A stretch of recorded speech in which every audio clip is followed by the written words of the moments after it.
上一集呢，我们跟大家介绍了在澳洲安装车顶帐，很多朋友呢看到我安装车顶帐安装的很崩溃，是呢就私下传讯息问我，他们对车顶帐也有兴趣，但是不知道该如何选择。那么这一集呢，我就帮大家整理了一下澳洲几种常见的车顶帐该怎么选会比较好。如果呢你今天是对车顶帐也有兴趣的人，或是打算入手车顶帐的人，这10分钟呢绝对可以给你满满的干货。那我们就开始今天的旅程吧 ，Let's go！Hello， 各位观众朋友们，大家好，我是在澳洲很闲的雅涵，感谢你今天点开我的频道。首先呢，我们来到的是专卖 Kings 产品的 4WD Super Center。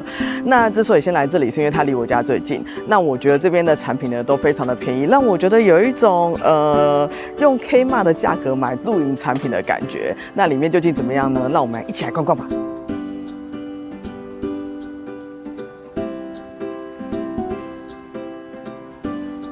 这款就是我买的硬帐。我之所以买这款呢，是因为它算是比较大的 Sports 款，然后里面也很宽敞，给大家看看车顶帐里面长怎么样。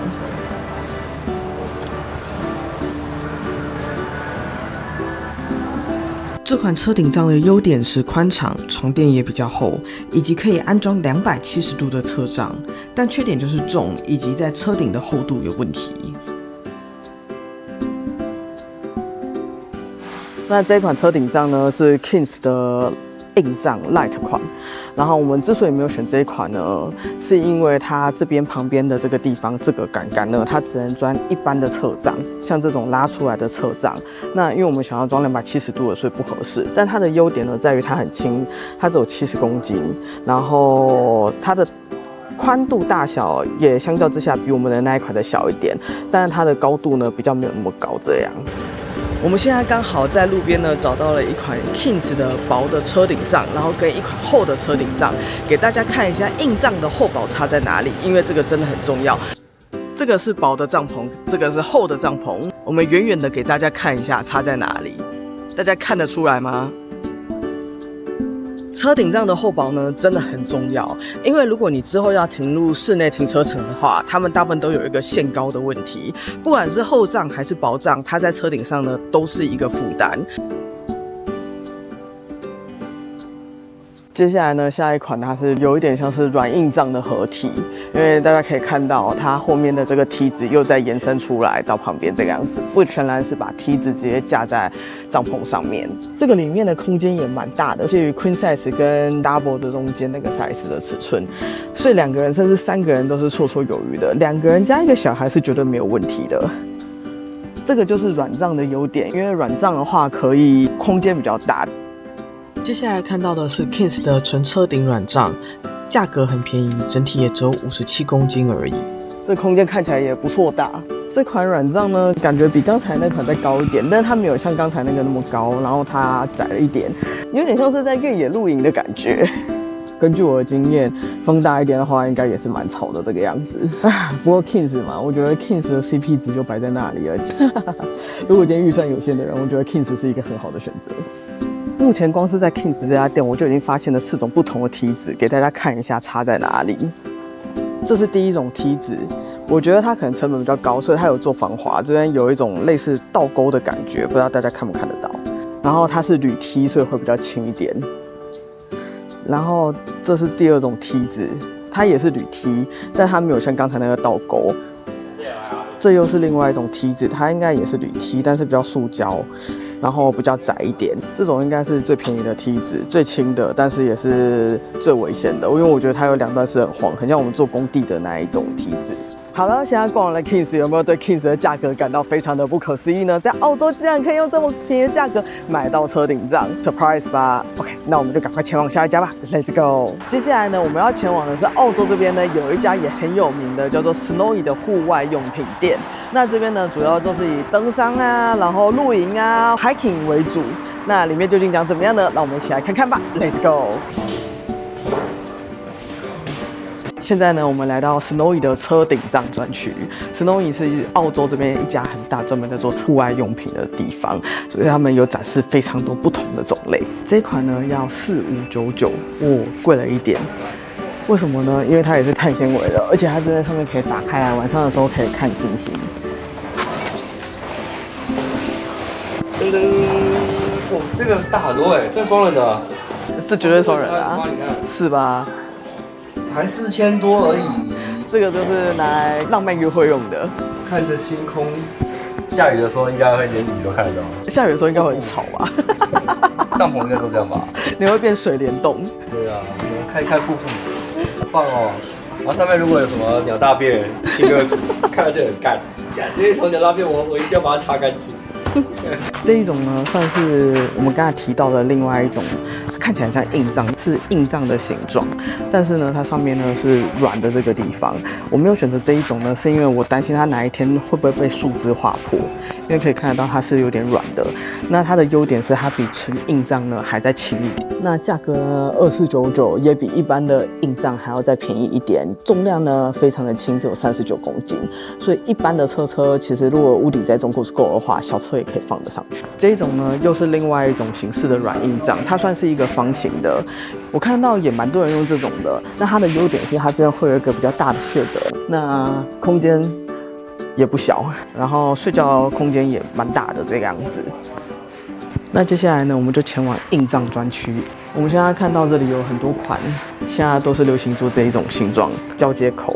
那这个交接口就是睡起来头朝那里的时候比较没有那么压迫感，一般的像我们那种的就没有。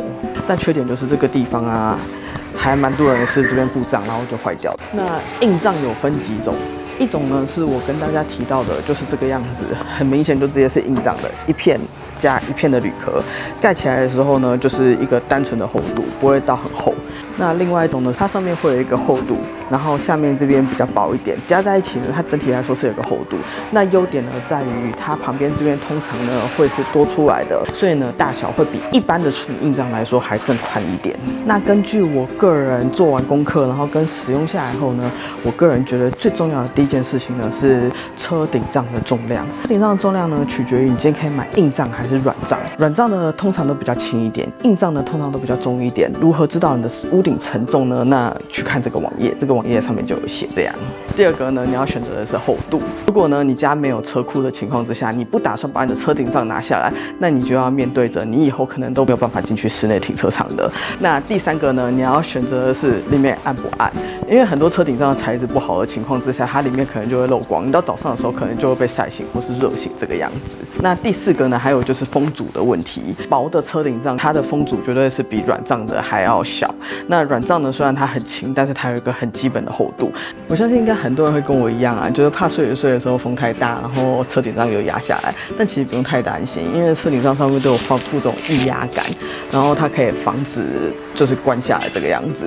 但除了之前我看了一个新闻，中国那边有个车顶帐是自动车顶帐自动升起来的那一种，那种就很危险，因为它好像真的把人给夹死过。不过这种手动的，我觉得应该就安全很多。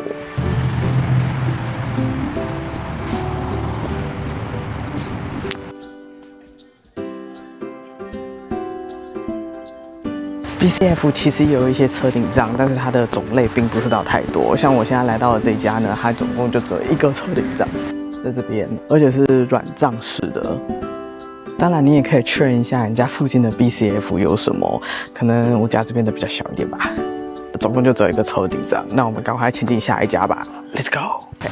接下来呢，我们来到的地方是 Anaconda。Anaconda 呢，也是澳洲这边一个知名的户外用品品牌。那里面当然也有一些车顶帐，那我们一起来瞧瞧吧 ，Let's go。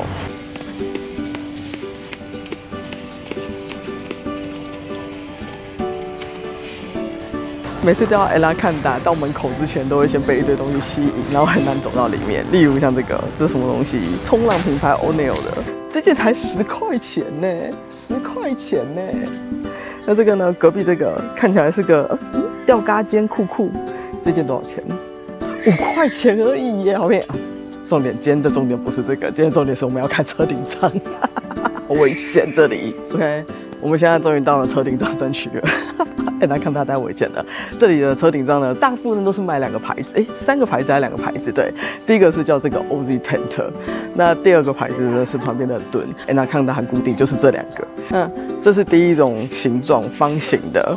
我个人觉得它长得很像棺材，所以我就直接踢掉它，不选择它。里面呢，当然也有液压杆，在这边可以看到，所以它会防止它坠到一半的时候，然后塌下来这个样子。但我个人觉得它的缺点，因为之前有朋友使用过它，然后是说这种有点吵，因为它遇到大风的时候还是会晃，是整体的晃的那种声音这样子。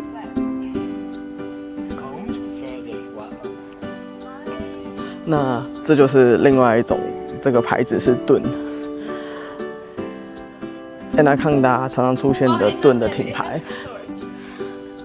那空间也十分的宽敞。那安装车顶上呢有几种方式，一种方式是像这个样子，我们上一集有提到，我们也是用这一种，就是它有2个车顶架，然后这样子进去的，它可以直接安装在上面的轨道里面。那另外一种方式呢，比较像这一种，就是有一种车顶架是上盘子这样子，然后它也是安装在盘架这样子，各有利弊，各有优缺点。然后今天看你的车顶架是哪一种，就用哪一种方式安装。目前使用车顶帐到现在，我觉得很值得。一来是因为收帐篷的速度快了很多，不用像地面式的帐篷收一个帐篷，好像在家搬家一样。硬式的车顶帐，不管是打开来或是关起来，几分钟内就解决了。